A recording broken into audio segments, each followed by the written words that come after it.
Olá pessoal, aqui quem vos fala é a professora Daniela da disciplina de Ciências da Rede Municipal de Açailândia. Na aula de hoje eu vou explicar a estrutura básica das células e o seu papel como unidade estrutural e funcional dos seres vivos. Bom, então vamos lá. Existe basicamente dois tipos de células: células procarióticas, presente em bactérias, e células eucarióticas, presente em animais, vegetais, fungos, protozoários.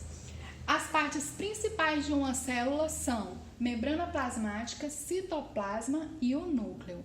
As células são muito pequenas, portanto, elas só podem ser vistas com o uso do microscópio, porque o seu tamanho é 1000 vezes menor do que o milímetro. A unidade usada é o micrômetro, representado por essas letras aqui. Essa letra é uma letra grega, tá? O tamanho das células de um ser humano, por exemplo, varia de 0 a 130 micrômetros. 8 micrômetros é igual a 0,008 milímetros, ou seja, a milésima parte de um milímetro. Mas eu vou explicar aqui para vocês, baseado numa macrocélula, que é o ovo da galinha, né? Uma macrocélula quer dizer que é uma célula que pode ser vista a olho nu, sendo que a maioria só pode ser vista com o uso do microscópio óptico, como eu falei para vocês. Bom, aqui nós temos a pele do ovo, que é aquela pele que fica abaixo da casca, representa a membrana plasmática, que é uma membrana fina e semipermeável, que delimita todo o espaço da célula, separando o meio intracelular do meio extracelular. Aqui no meio nós temos, no caso do ovo, a clara do ovo, que representa o citoplasma, que é uma substância gelatinosa, onde vai estar presente as organelas citoplasmáticas, e dentro nós temos a gema representando o núcleo. O núcleo da célula, gente, ele é delimitado por uma membrana chamada carioteca. Tá? E dentro do núcleo fica o material genético, o DNA, que é responsável pela transmissão das características hereditárias. Bom, mas nem toda célula possui essa membrana, não possui o núcleo organizado, que é o caso das células procarióticas, tá? Eu vou mostrar aqui para vocês, numa maquete que eu preparei, tá? Que é de uma bactéria que ela não possui o núcleo dentro dela.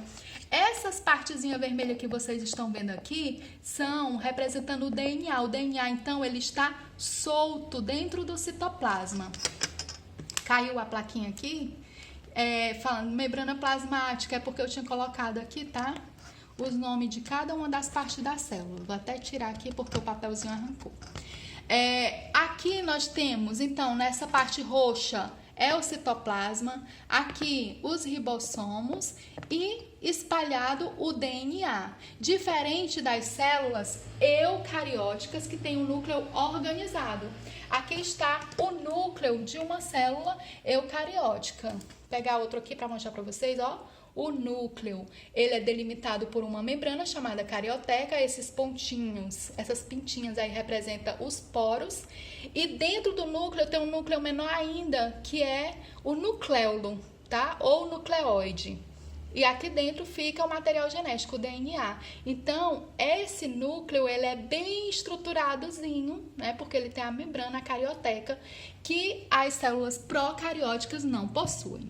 Bom, os seres vivos, eles também são caracterizados, classificados, de acordo com o número de células. Aqueles que possuem uma única célula, no caso do paramécio, que só tem uma célula, o corpo dele é formado só por uma célula, a bactéria também, né? Eles são chamados de unicelulares. Já nós, seres humanos, que possuímos 300 milhões aí de células, né? Somos considerados pluricelulares. Nós temos célula, por exemplo, do nosso sistema nervoso, o neurônio, como vocês estão vendo aqui, que é uma célula cheia de inervações, né? Tem aqui o núcleo dela, tá vendo? É uma célula bastante irregular. Temos outras células no nosso sangue, como os glóbulos vermelhos, que são células anucleadas, glóbulos brancos e as plaquetas. Depois eu vou dar uma aula para vocês sobre o sistema sanguíneo e eu vou explicar a função de cada uma dessas células dentro do nosso organismo. tá? E nós temos os seres que não possuem células, por isso são chamados de acelulares, que é o caso dos vírus. Eles nem são considerados seres vivos por não possuírem célula. Certo? Então, agora eu vou explicar para vocês como que é dentro da nossa célula. Aqui é o exemplo de uma célula animal. Deixa eu tirar aqui. Animal. A célula animal, ela tem a membrana plasmática, que está representada em roxo aqui. Toda essa parte que envolve a célula é a membrana plasmática. Dentro o núcleo, que não necessariamente tem que estar no meio da célula, tá? Às vezes ele pode aparecer lá no cantinho. Aí nós temos também na célula animal, temos o retículo endoplasmático liso, tá aqui, ó, retículo endoplasmático liso ou não granuloso, e o granuloso. Qual é a diferença deles dois? O granuloso, ele possui esses grãozinhos que são os ribossomos aderidos às suas paredes, e o liso não possui esses grãos, certo? Esses grãozinhos são esses aqui, ó, os ribossomos, que são responsáveis pela produção de proteínas, pela síntese de proteína.